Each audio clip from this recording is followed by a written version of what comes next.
সুপ্রিয় দর্শক, সবাইকে স্বাগত জানাচ্ছি আওয়ার ডেমোক্রেসি প্রোগ্রামে। আমি হাবিব রহমান আছি আপনাদের সাথে। অনুষ্ঠানটি সরাসরি সম্প্রচারিত হচ্ছে নিউ ইয়র্ক স্টুডিও থেকে।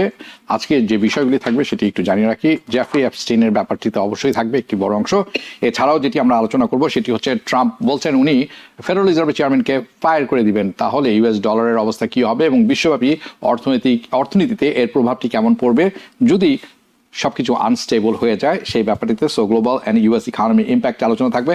অ্যান্ড্রু কোমো বলছেন উনি officially in New York mayoral race এবং উনি অনুকরণ করছেন যেটি জোহরান মামদানি করেছেন তার ক্যাম্পেইন করার জন্য, এখন তাকে নকল করছেন তিনি। এই ইলেকশনের চরিত্র তাহলে কি বদলে গেল কিনা সেটি আলোচনা থাকবে।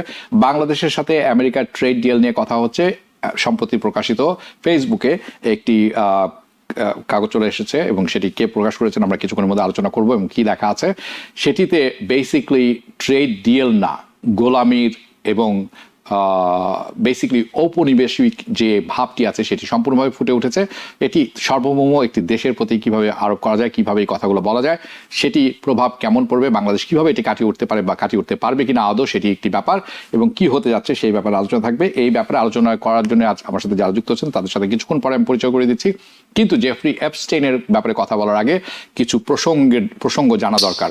আপনারা অনেকেই জানেন যে জেফ্রি এপস্টেইনকে গ্রেফতার করা হয়েছিল 2019 সালের জুলাই মাসে। ফেডারেল অথরিটিস তাকে যখন গ্রেফতার করলেন তার কাছ থেকে সিজ করা হয়েছিল হান্ড্রেডস অ্যান্ড পসিবলি থাউজেন্ডস, শত না হলে হাজার sexually suggestive photographs, young underage girls who at least appear to be underage.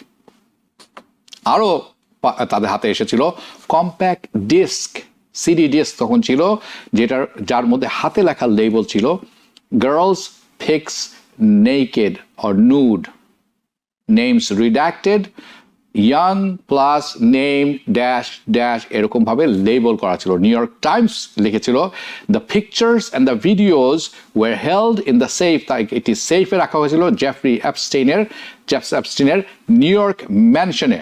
আমি যখন সেফের কথা বলছি, it's in a closet the size of a closet. তাদের ম্যানশনে যে ক্লাজেটটি হয় এটি একটি বেডরুমের সাইজ হয়, কাজে আপনার আমার যে ক্লাজেট সেটি নয়, তাদের specialise closet. Business insider quote করেছিল FBI এজেন্টকে, যিনি বলেছিলেন hard drives were taking from safe, ওই সেফ থেকে হার্ড ড্রাইভ সরানো হয়েছিল। এই the refusal of Trump administration, not Trump himself at that time, যে এই সমস্ত জিনিস ফাইলস এবং ভিডিও রিলিজ তারা করবেন না amassed during investigation। যদি সেটি হতো, যদি তারা করতেন, should put the rest of the absurd idea, যে আইডিয়াটা সবাই ধারণ করেন, এমব্রেস করেন, যে ট্রাম্প হচ্ছেন সাপোর্টার্স অফ, এবং অনেক গলাবল লিবারালস তারাও এটি মনে করে থাকেন যে ট্রাম্প কি করবেন, উইল ডিসম্যান্টল দ্য ডিপ স্টেট, যারা পেছন থেকে কল কাটি নাড়েন তাদেরকে উনি ডিসম্যান্টল শেষ করে দিবেন। But remember, Trump is part of it and long bin part of it, of the repugnant cabal of politicians, Democrats and Republicans, billionaires and celebrities. তারা আমাদের দিকে, they look at us, আমাদের দিকে এমনভাবে দেখেন, এবং আন্ডারএজ গার্লস অ্যান্ড বয়েজ এমনভাবে তাদের দিকে দেখেন যে আমরা সবাই হচ্ছি কমোডিটি, একটি পদার্থ, অবজেক্টস, যাকে এক্সপ্লয়েট করা যায়, যার মাধ্যমে প্রফিট আনা যায় এবং যাদেরকে প্লেজারের কাজে ব্যবহার করা যায়।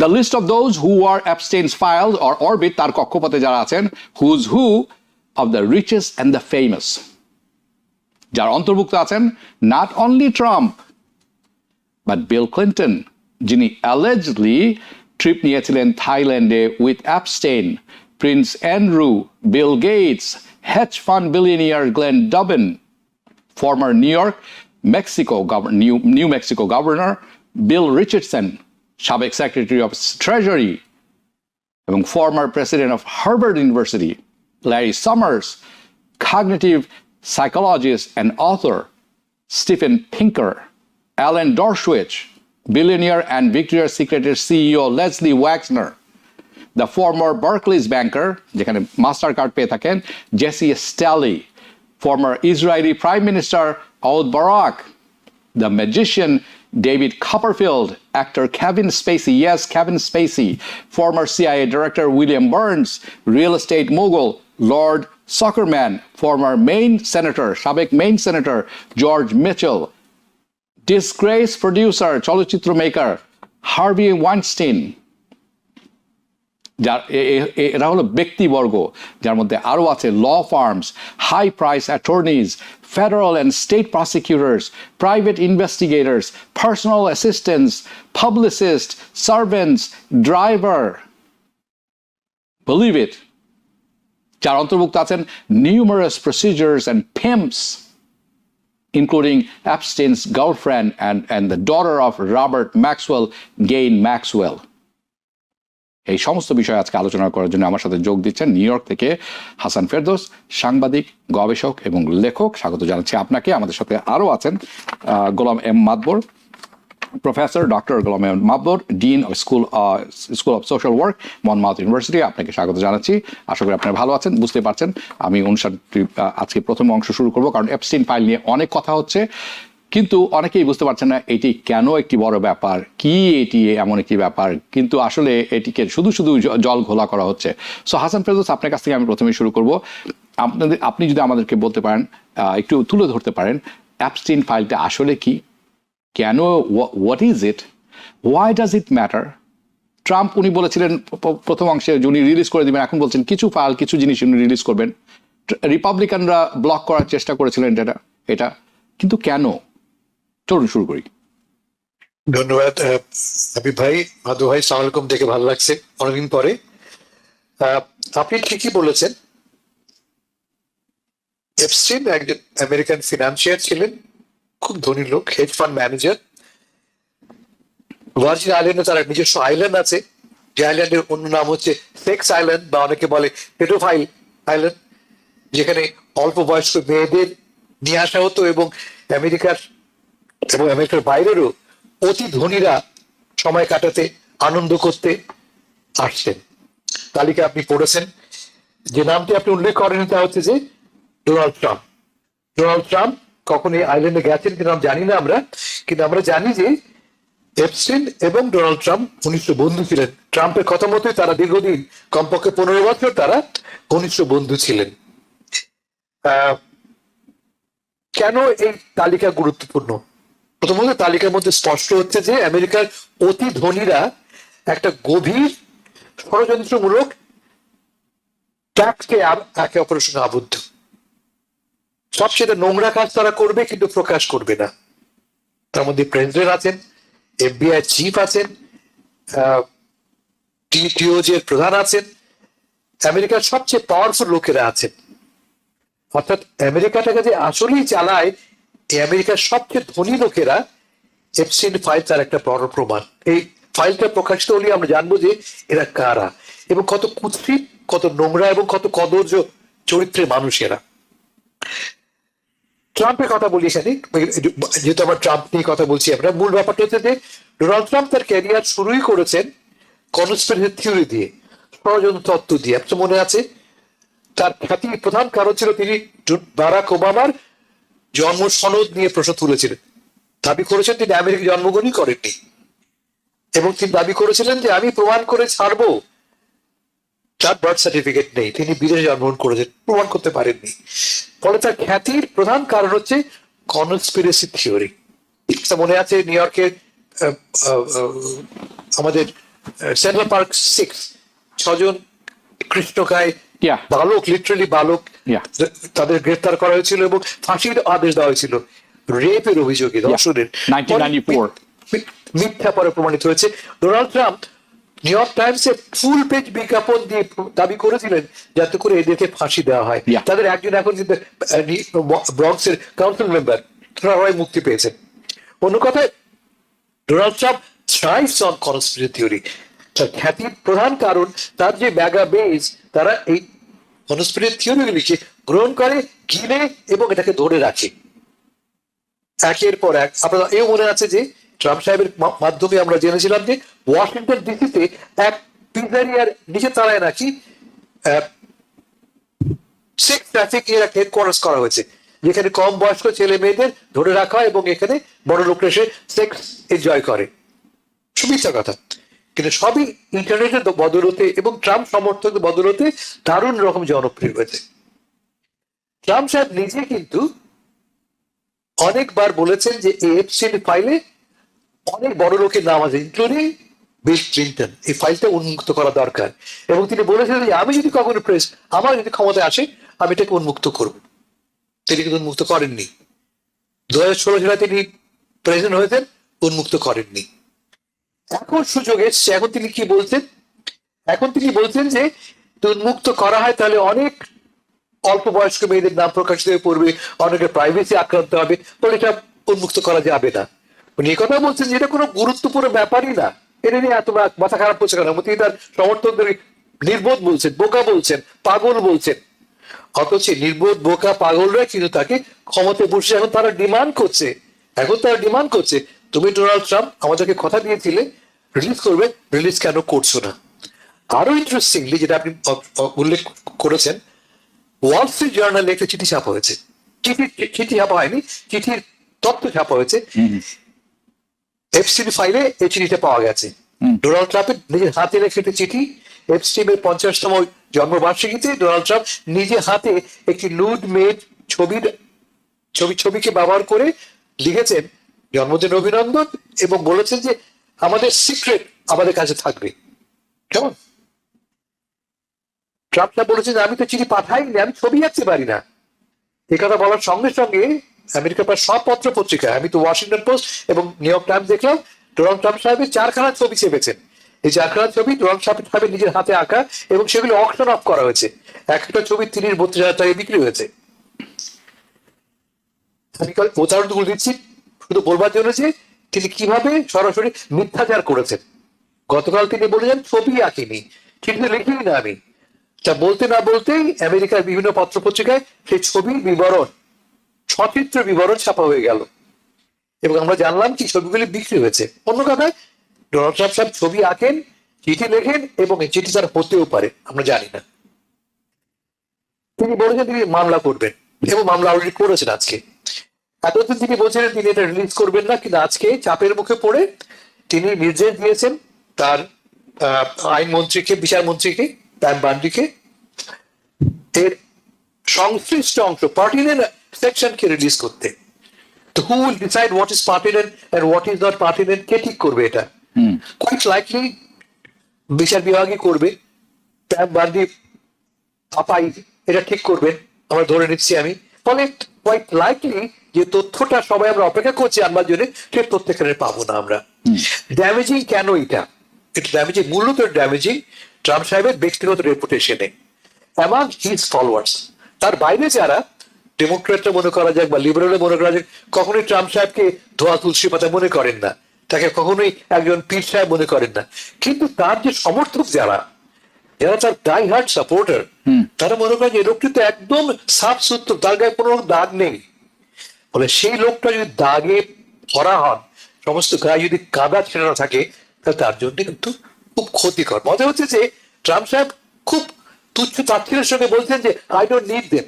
ওরা যদি আমাকে এভাবে প্রশ্ন করে, I don't need those supporters. উনি এই কথা বলতে পারছেন যে কারণে যে তার তিনি আর নির্বাচন করবেন না। কিন্তু এর ফলে রিপাবলিকান পার্টিতে কি প্রভাব পড়বে?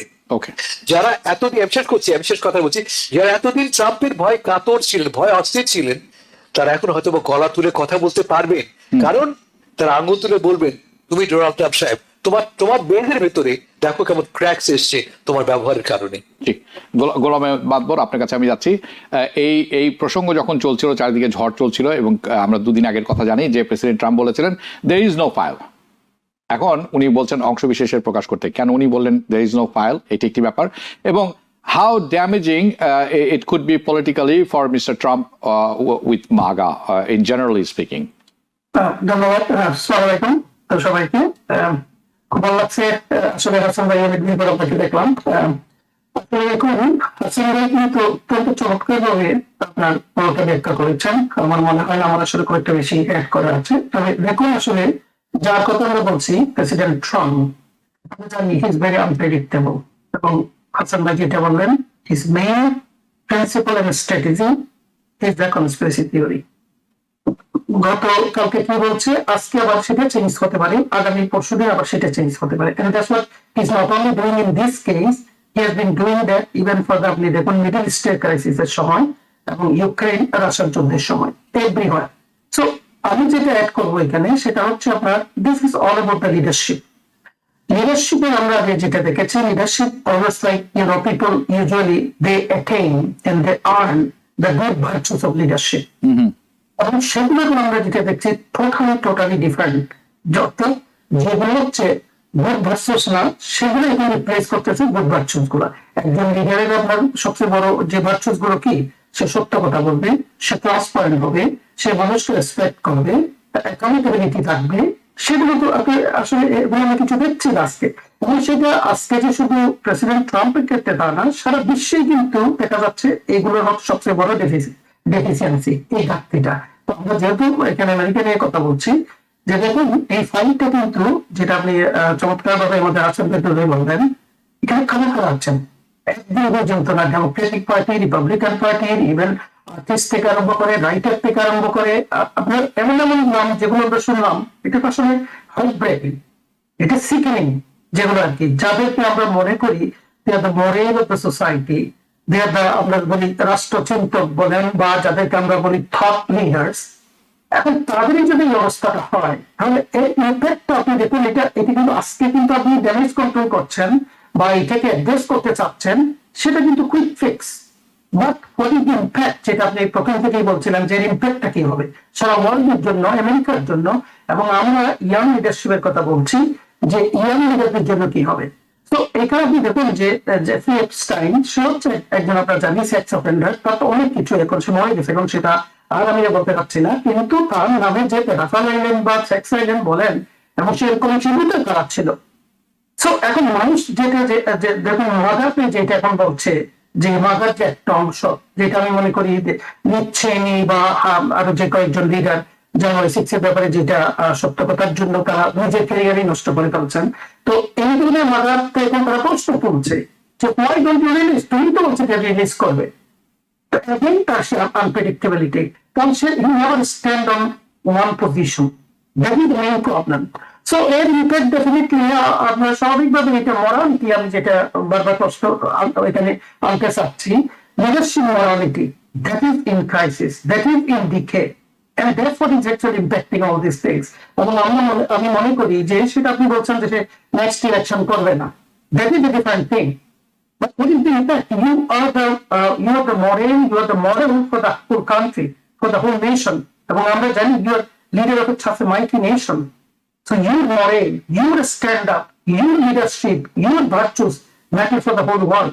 Okay. So this is what we are seeing in also the foreign affairs, what he is doing.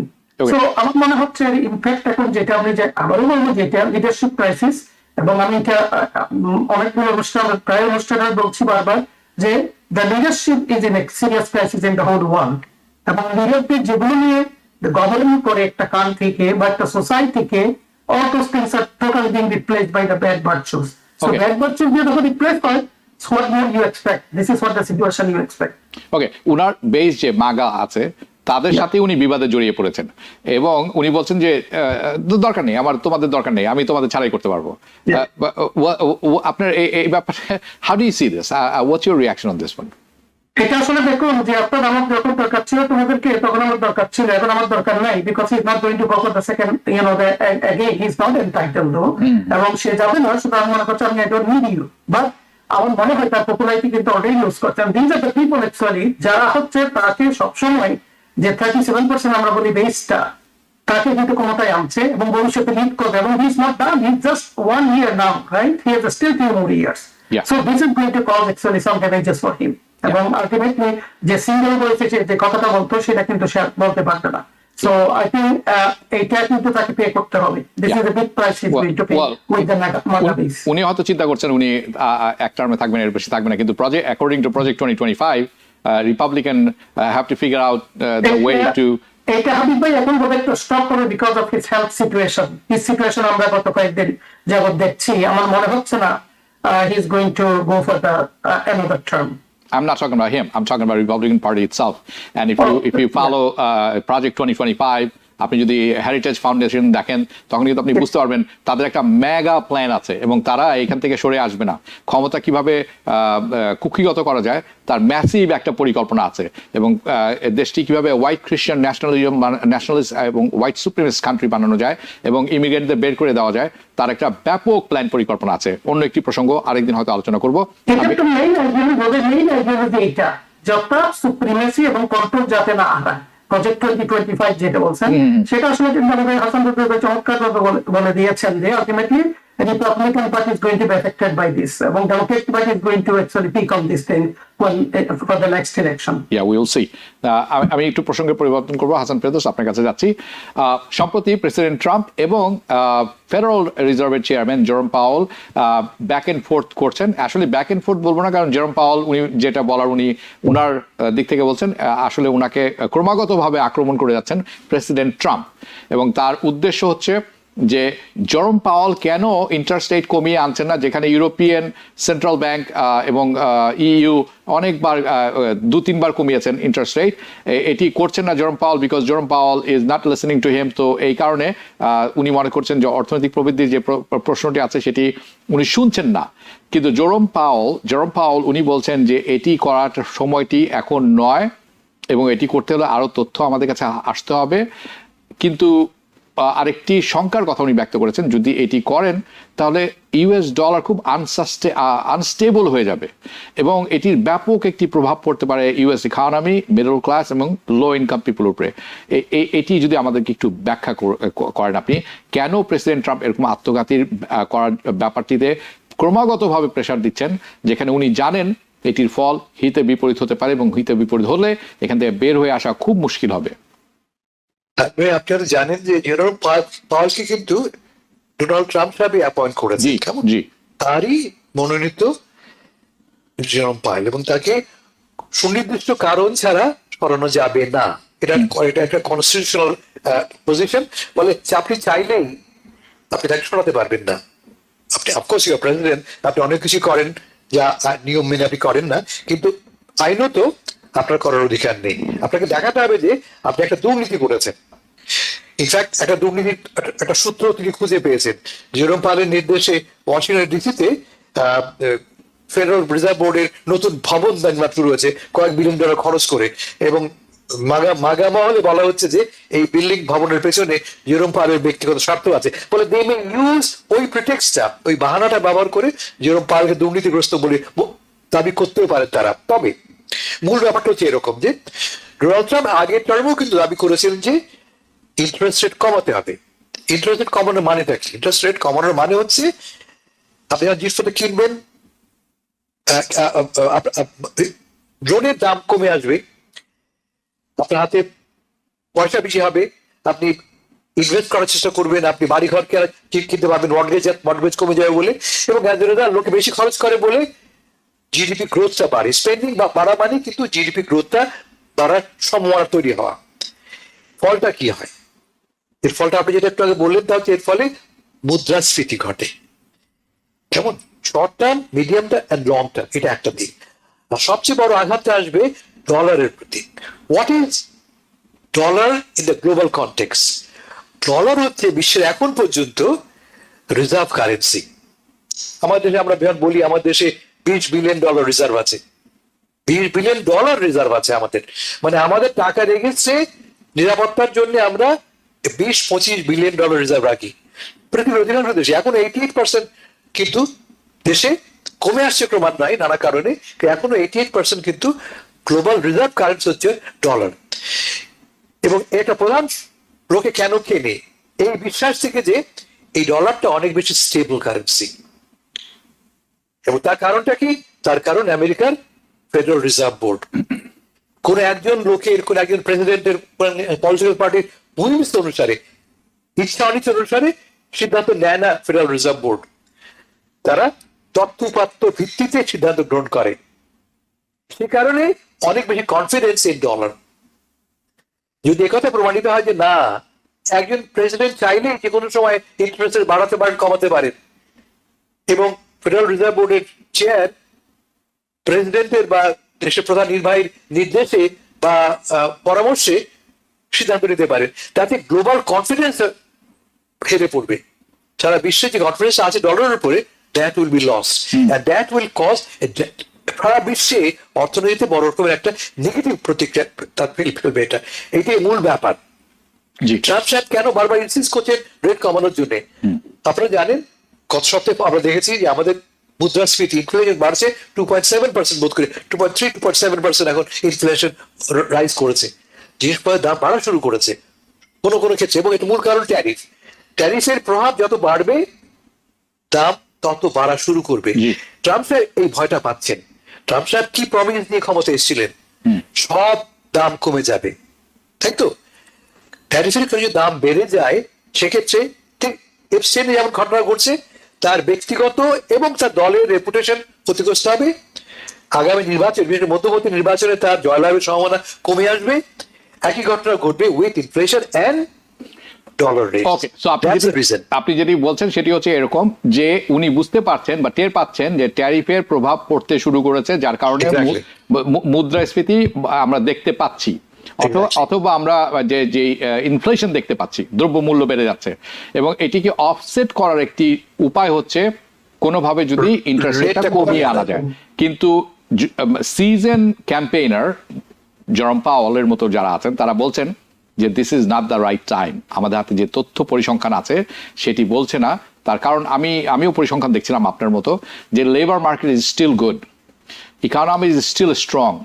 এই দুটি যদি সঠিক থাকে তাহলে কোনো কারণ নেই কেন আপনি ইন্টারেস্ট রেট কমিয়ে আনবেন। আর সেটি যদি কমিয়ে আনেন এবং সেটি যদি উল্টো দিকে যাওয়া শুরু করে, তার ইম্প্যাক্ট আমেরিকার মার্কেটে ব্যাপকভাবে পড়বে। তখন হয়তো প্রেসিডেন্ট ট্রাম্প প্রেসিডেন্ট থাকবেন না, কিন্তু দেশের 12টা বাজার সেটা বেঁচে যাবে।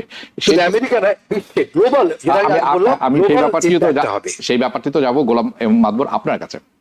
আমরা জানি ইউএস ডলার হচ্ছে, হাসান ফেরদৌস কিছুক্ষণ আগে বললেন যে একটা রিজার্ভ কারেন্সি। এটা আমেরিকা খুব সুচারুভাবে করেছে ব্রেটন উড কনফারেন্সের পর, যখন ডলার হয়ে গেল, রিজার্ভ কারেন্সি করা হলো। ইউরোপিয়ান দেশের মধ্যে শুধুমাত্র ফ্রান্স একটু আওয়াজ তুলেছিল যে না, এটা কেমন ভাবে হতে পারে, কিন্তু সেটা দেখা গেল যে আমেরিকা সব দেশকেই কনভিন্স করতে বাধ্য হলো, বোঝাতে সমর্থ হলো যে ইউএস ডলার হচ্ছে এমন একটা ডলার যেটার গুডউইল আছে এবং এটা তুমি বিশ্বাস করতে পারো, it's backed by goodwill, we guarantee it. কাজে এটা একটি মাধ্যম হতে পারে ব্যবসার এবং এটি স্টেবল।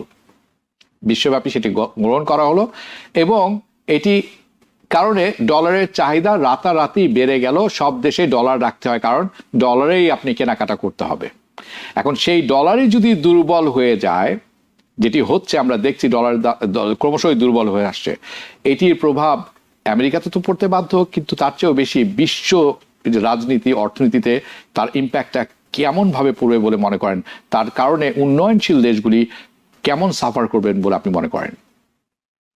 আসলে দেখুন, এটা যে কেমন প্রভাব পড়বে তার থেকে এখন বড় কথা, অলরেডি কিন্তু প্রভাব পড়া শুরু করেছে। আমি কিন্তু গত 2 সপ্তাহ আগে ইউরোপের অস্ট্রিয়া, স্লোভেনিয়া, ক্রোয়েশিয়া 3টা দেশে আমি অফিসিয়াল কাজে আমার গিয়েছিলাম এবং আমি আসলে I went through different the places এবং আমি সত্যি নিজেও ভাবছিলাম যে we should thank America, the way our economy, the things, the affordability, purchasing power of the people already কিন্তু আপনার হচ্ছে। এবং আমরা সবাই, যেহেতু আমি অরিজিনাল ফ্রম বাংলাদেশে আমাদের যোগাযোগ আছে, জিনিসপত্রের দাম বাংলাদেশে কিন্তু অসম্ভব গাড়ি বেড়ে গিয়েছেন। তো এখানে আসলে মূল কথা যেটা হাসান ফেরদৌস ভাই লাস্টে যেটা বললেন যে it's about the tariff. আমরা জানি Jerome Powell, he was actually he's a Republican and he was nominated and selected by in his first term President Donald Trump, এবং he is I would say he's a good leader and he is a good economist, এবং সেই জন্যই সে এখানে আছে। তার credibility নিয়ে আমার বোধ হয় এখানে বেশি উল্লেখ করার দরকার নাই। এবং তাকে কিন্তু আপনি দেখেন বাইডেন কিন্তু তাকে আবার কিন্তু রিঅ্যাপয়েন্টেড করেছেন। So he goes by the numbers, যেটা আসলে কিন্তু তাই বললেন যে আপনি বলেন যে সূচকগুলো, যে ইন্ডেক্স গুলো, they go by those the scientific data, এবং এই সায়েন্টিফিক ডেটা ড্রিভেন ডিসিশন তারা মেক করে। So there is no way, এবং আমি যেটা বললাম যে বাইরে গিয়েও দেখলাম যে তাদের আসলে কিন্তু প্রাইস হাইকিং অনেক বেশি জিনিসপত্রের দাম। হ্যাঁ, এখানে যেটা হচ্ছে যে লোয়ার করলে কিন্তু আপনি জানেন যে সমস্যা হবে যে ইনফ্লেশন, বেড়ে যাবে, অর্থাৎ মানুষের কিন্তু পার্সেন্টেজ পাওয়ার আরো কমে যাবে। So he cannot, as an economist, actually, and his team players, with the whole team, they're not going to do it. That's what he's not doing it. কিন্তু মেইন হচ্ছে আসলে হচ্ছে সে জাস্টিফাই করতে চাচ্ছে যে এটা প্রেসিডেন্ট ট্রাম্প তার ট্যারিফের কিন্তু ইম্প্যাক্ট এগুলো হচ্ছে। সো সারা ওয়ার্ল্ডের যেটা আপনি দেখুন কতগুলো জিনিস কিন্তু আমার মনে হয় না আমরা শুনছি যে এত ইজিলি চেঞ্জ করা যায়, এগুলো কতগুলো সিম্বলিক ব্যাপার আছে। যেমন লিঙ্গুয়া ফ্রাঙ্কা হচ্ছে কি ইংলিশ সারা ওয়ার্ল্ডে, রাইট? সব বিজনেস যেমন আমরা ডলারের মাধ্যমে ব্যবসা করতেছি, বিজনেস চালাচ্ছি, সবগুলো কিন্তু ইংলিশ ল্যাঙ্গুয়েজের মাধ্যমে। সো এই যে ডলারের যে ইয়াটা ট্রানজাকশনটা এটা ব্রিক্স করছে, এরা দে আর লুকিং ফর অল্টারনেটিভ। আমার মনে হয় in the near future is going to happen, it might happen in the future. So এখন যেটা আসলে আলটিমেটলি যেটা হবে যে ডলার যেহেতু যদি আপনার ডলার যদি বসে যায়, স্বাভাবিকভাবে কিন্তু আপনার whole world is going to be impacted, it's not just only the US economy. As I said, আমি যে বললাম যে গত 2 সপ্তাহ আগে আমি গিয়ে দেখলাম, আমি I was thanking the United States, the way actually the things that we can buy and afford here. Yeah. Still, the economy is better. Still, people's purchasing power is there. Economic affordability there. Only thing is that Europe কতগুলো জিনিস আছে social safety net, যেগুলো কিন্তু government কিন্তু অনেকটা cover করে। That is their good thing. Otherwise, কিন্তু মানুষ কিন্তু ওখানে ত্রাহি অবস্থা হয়ে যেত।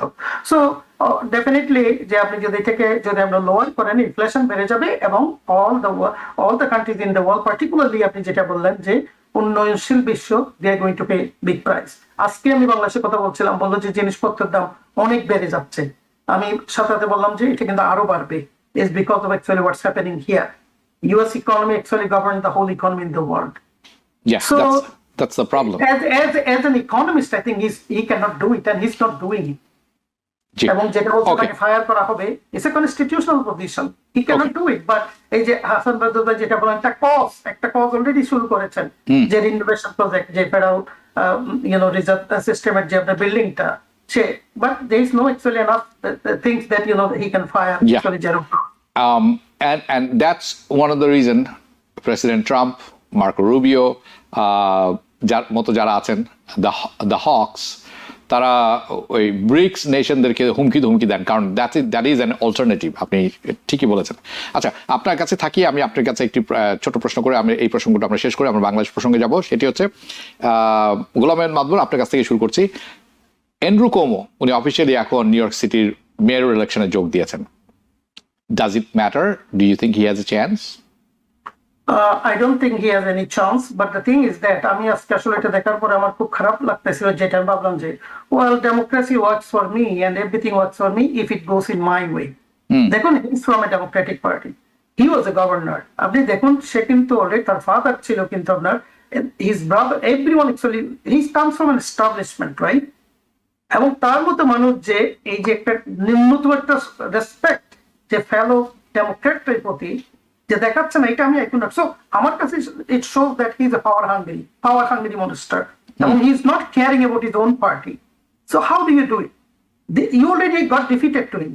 তো এখন তাকে যেটা বলছেন যে প্রেসিডেন্ট ট্রাম্প বলছে you have a better chance, you should do it. So again supremacy, because they don't want to lose it. Who is this Zohran Mamdani? Because they are always against them, this Republican Party বলেন বা এই যে এখন দেখুন, these people actually they are getting into their the court.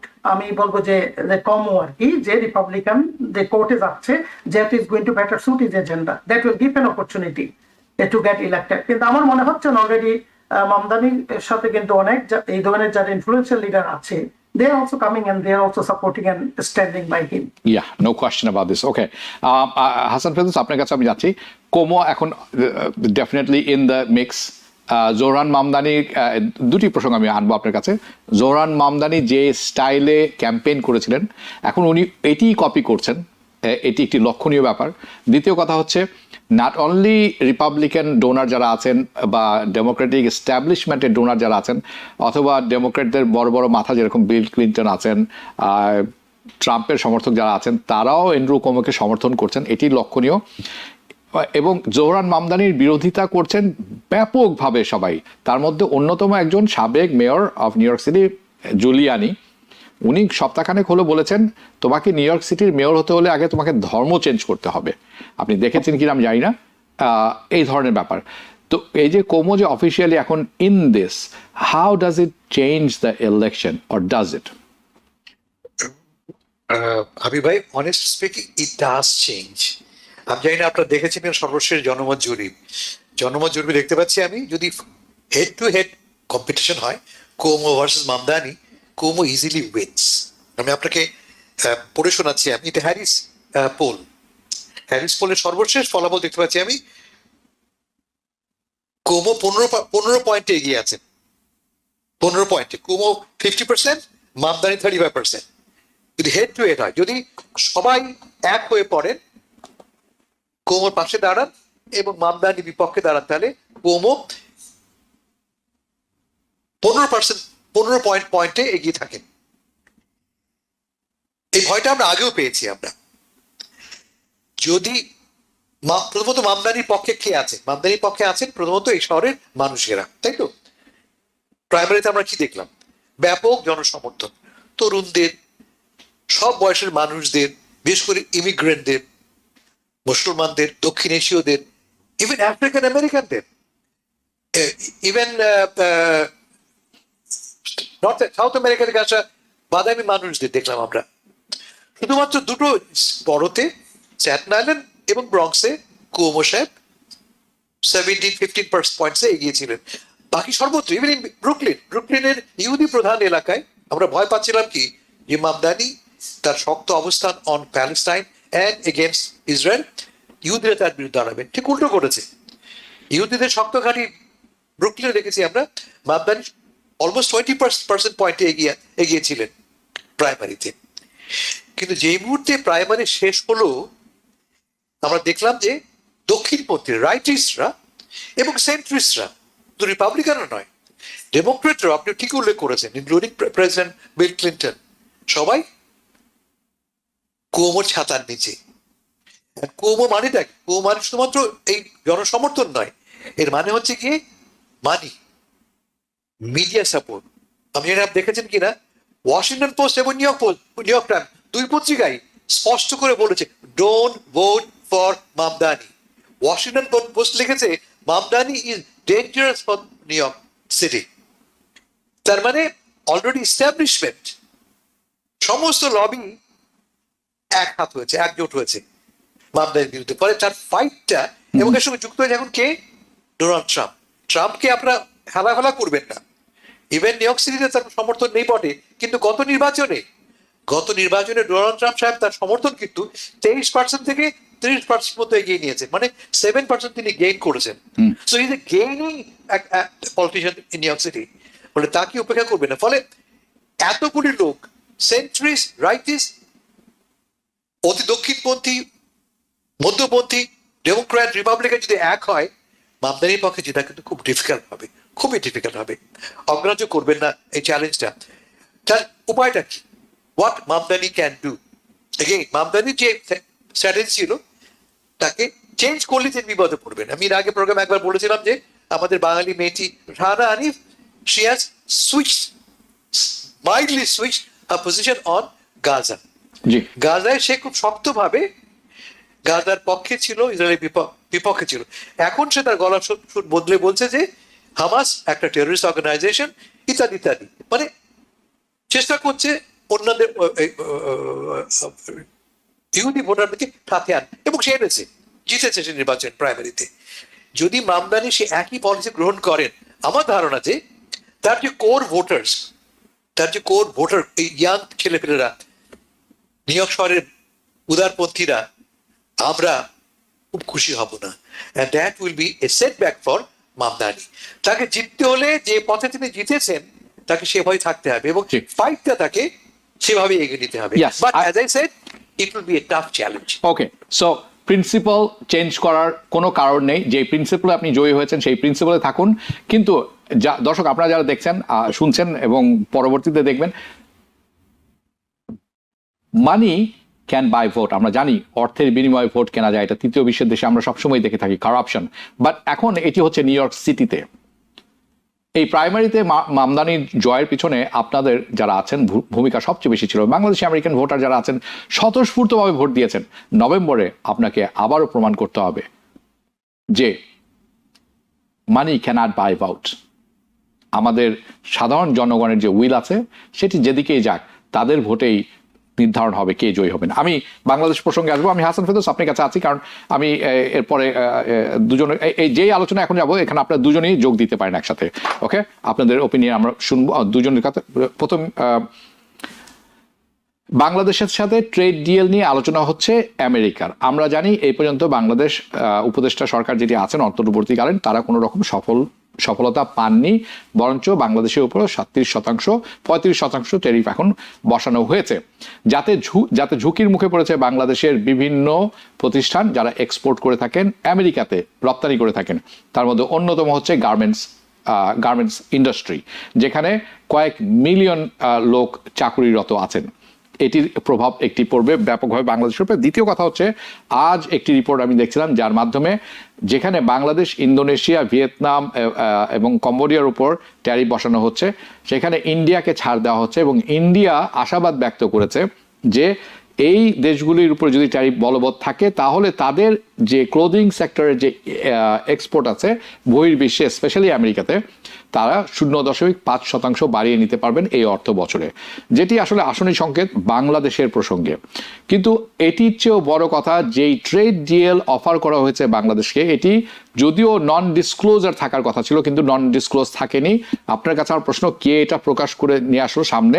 এবং কয়েকটি উল্লেখযোগ্য ব্যাপার যেটি আপনি ইতিপূর্বে আলোচনা করেছি, আপনি যদি সবার সামনে সেটি তুলে ধরেন, এবং এটি কিরকম ভাবে একটি the Godfather type of situation তৈরি করেছে, আমি দেখার পরে আমার কাছে মনে হচ্ছে this is not a trade deal, this is my way or highway or die with it.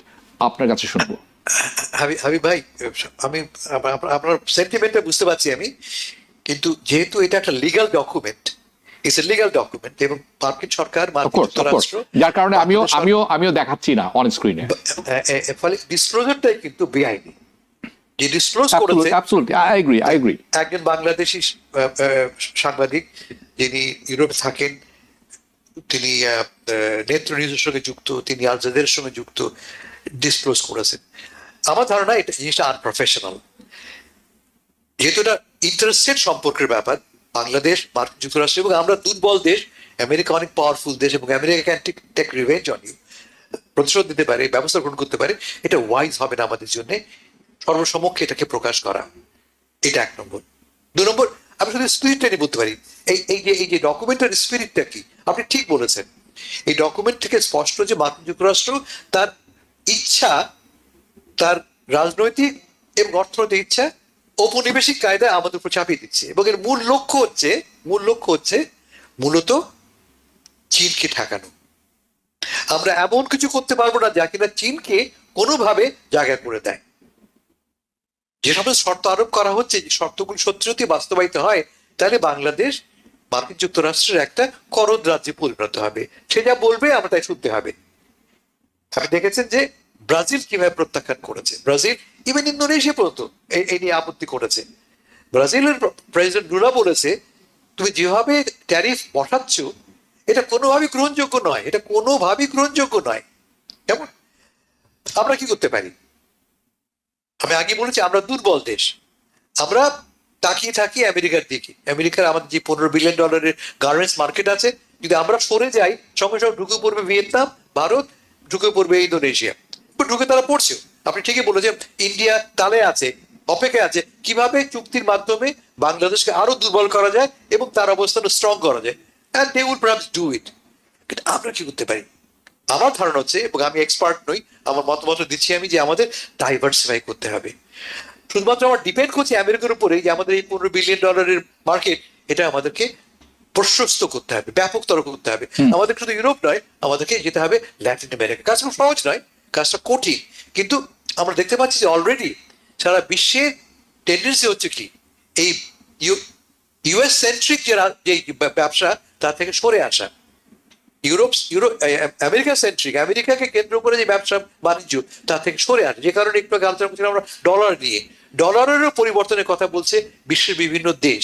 Already 2 dozen দেশ কথা বলা শুরু করেছে যে আমরা আমাদের নিজস্ব কারেন্সি দিয়ে ব্যবসা বাণিজ্য করবো। চীনের ইউয়ানের কথা বলা হচ্ছে। তার মানে মার্কিন আধিপত্য ক্রমান্বয়ে দুর্বল হওয়ার প্রস্তুতি শুরু হয়েছে। আমি বলি না শুরু হয়ে গেছে বা দুর্বল হয়ে গেছে, কিন্তু we see science all over.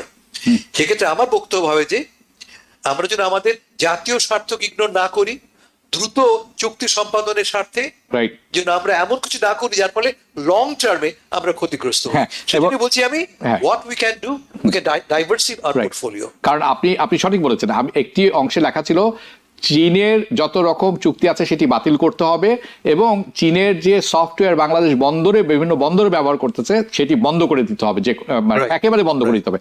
সে মানে আপনি ট্রেড ডিল করার সময় আপনি বলতে পারেন না আমি কি করব অভ্যন্তরীণ ভাবে। তো আমি একেবারে আপনার সাথে একমত যে এটা তড়িঘড়ি না করে সুস্থ মাথায় ধীর স্থিরে একটি দীর্ঘমেয়াদী পরিকল্পনার মাধ্যমে ট্যাকেল করা উচিত, এবং ডাইভার্সিফাই ইজ মাস্ট। আপনি একটা কাস্টমারের কাছে ডিপেন্ডেন্ট হয়ে বন্দী হয়ে থাকতে পারেন না। আমাদের হাতে সময় কম। গোলাম মাধবর, আপনার কাছে আমি একটি প্রশ্ন নিয়ে যাচ্ছি। গোলাপগঞ্জে সম্প্রতি একটি গোপালগঞ্জে থ্যাংক ইউ ওকে, সেখানে একটি অনপ্রীতিকর ঘটনা ঘটে গেল। এনসিপির যারা নেতৃস্থানে আছেন তারা সেখানে গিয়েছিলেন এবং আগে থেকে এই ঘোষণা দিয়েছেন তারা, কিন্তু তাদের উপর ঝাঁপিয়ে পড়লেন। বলা হচ্ছে যে আওয়ামী লীগের লোকজন, এবং তাদের নিরাপত্তার সংখ্যার মুখে পড়ায় সেনাবাহিনীর সাজোয়া জানে করে তারা সেখান থেকে বেরোতে বাধ্য হলেন। প্রশ্ন হচ্ছে এটি কি অ্যাভয়েড করা যেত কি না, এটি একটি প্রশ্ন। দ্বিতীয় প্রশ্ন হচ্ছে যে এটির মাধ্যমে কি আওয়ামী লীগের পুনরুত্থান হতে যাচ্ছে কিনা বাংলাদেশের রাজনীতিতে। আপনার হাতে 1 মিনিট সময় থাকবে। আমি আসলে তার আগে একটু বলতে চাই, এই যে লাস্ট প্রশ্ন যেটা হাসান ফেরদৌস ভাইয়ের কাছে ছিল, যে হাসান ফেরদৌস ভাই কিন্তু চমৎকার একটা পয়েন্ট নিয়ে আসছেন, diversification. We don't have time, Golam Madhabor, we don't have time to go back to the old. কান্ট্রির ক্ষেত্রে আমি মনে করি ডাইভার্সিফিকেশন অলসো আমাদের বিজনেসের ক্ষেত্রে করা উচিত। জি। এখন একটা সমস্যা জানেন যে বাংলাদেশে একটা অস্থিরতার মধ্যে আছে, একটা স্টেবল গভর্নমেন্ট নাই, লিস্ট লিডারশিপ। আমি মনে করি professor Mohammad Yunus he is a big player in terms of like economics particularly.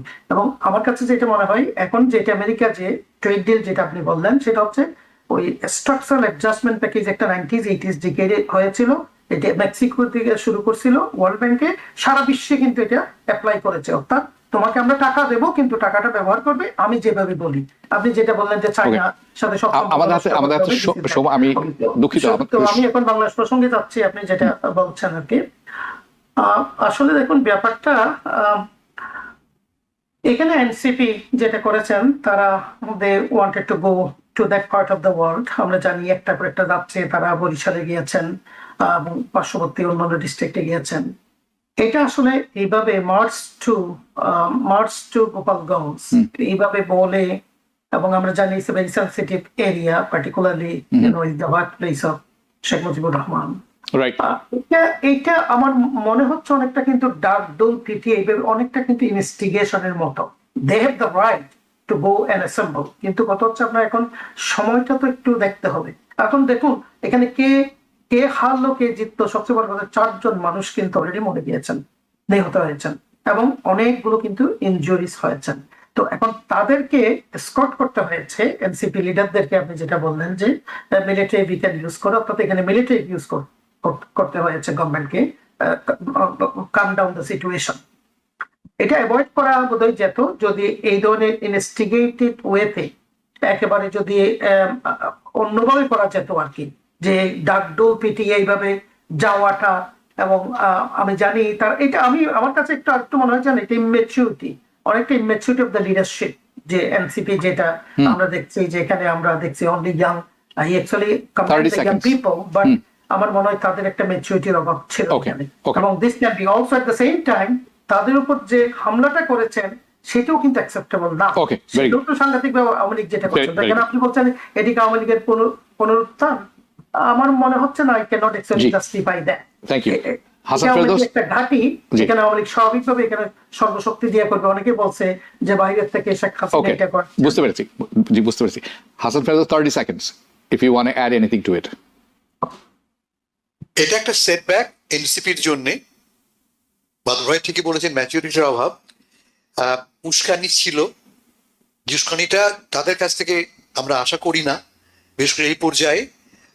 তবে যেটা ঘটলো তা হচ্ছে যে আওয়ামী লীগকে সুযোগ করে দেওয়া হলো আওয়ামী লীগের সুযোগ করে দেওয়া হলো প্রত্যাবর্তনের। জি, Awami League was almost dead. এই ঘটনার মাধ্যমে আমি কি প্রমাণ করলো যে আমরা মরিনি, এবং এই ঘটনাটাকে ব্যবহার করে অন্যান্য জেলাতেও কিন্তু আওয়ামী লীগের এই রকম শোডাউন আমরা দেখতে পারি।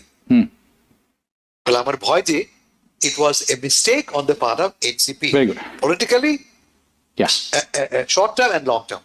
ইয়া আমি আপনাদের দুজনকে একটি কথা বলি। বিভিন্ন জায়গায় যখন বিপ্লব হয়, নতুন ক্ষমতায় আসেন, তারপর কিন্তু প্রতি বিপ্লবও হয়, সেটি একটি ভয়ঙ্কর ব্যাপার। এবং তখন যারা বিপ্লব করে এসেছেন তাদেরকে কিন্তু নির্মমভাবে হত্যা করা হয়, নির্মমতার শিকার হতে হয় তাকে। আপনি সেটি কঙ্গোতে দেখেছেন অনেকবার, এই ডিআর রিপাবলিক কঙ্গো, পার্শ্ববর্তী মোজাম্বিক, ভয়ঙ্কর রকমের অবস্থা হয়েছে।